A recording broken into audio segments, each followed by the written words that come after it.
Temptation exists, and it's true in every relationship. So to say it doesn't, or to not talk about it, does not do justice to what God can work in your relationship. We wait in that temptation. We sit in that temptation, and we don't talk about it. Something different needs to be revealed because we all go through it. And a strong relationship that is tempted will come back to each other, and they'll speak to that. Now, Tom, show that point. Temptation is this. Don't wait in temptation, but speak truth into it. And what I mean by that is you have to speak two sides of truth to temptation. You have the temptation that is existing that might be outside of your relationship, like the devil prowls around looking for something to devour. And that can happen in the workplace. It can happen online. It can happen on your phone through text messages. It can happen in something you see, something you hear, something you smell. Temptation can exist everywhere in your life, and it is a devil, it is evil, prowling around, attacking your relationship. And you need to speak as much truth into that temptation as you do into your relationship. And this is incredibly difficult. When I said it was about difficult marriages and difficult prayers, this is one of them. You need to speak into the temptation. And it sounds like that. It sounds like what Christ did. It sounds like saying, hey, I see this is going somewhere that I don't want it to go.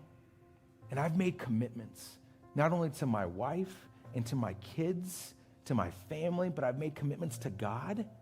And I'm speaking to temptation, whatever that might be. Temptation doesn't have to be in the physical form anymore. It can be in the digital form. And you speak into that going, I've made commitments to God and before God in my relationship that are covenants that I desire to keep. And I have to say that I feel this and I see this. And if you're talking to someone, that I have to step away from this. And I need to speak truth into it, that I'm acknowledging it and I'm walking away from it. But what do we do so often? We wait in the temptation, don't we? And just think about that for a moment. We sit in that temptation, that feeling. We sit in the temptation that something's there and it's drawing us away from God and possibly away from our family and away from our promises and our covenants. And we just kind of sit in it going, of course nothing will happen.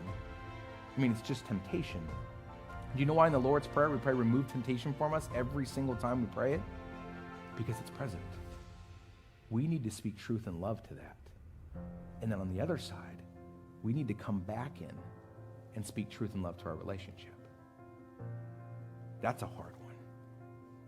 Hey, I just wanted to tell you today I felt tempted. I did.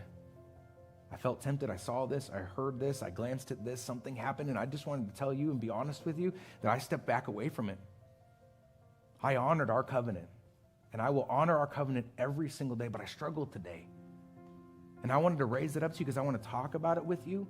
And maybe there's something that we need to talk about in our relationship, but I struggled today, and I'm not going to go towards temptation. I'm going to go back towards you and back towards God in our relationship.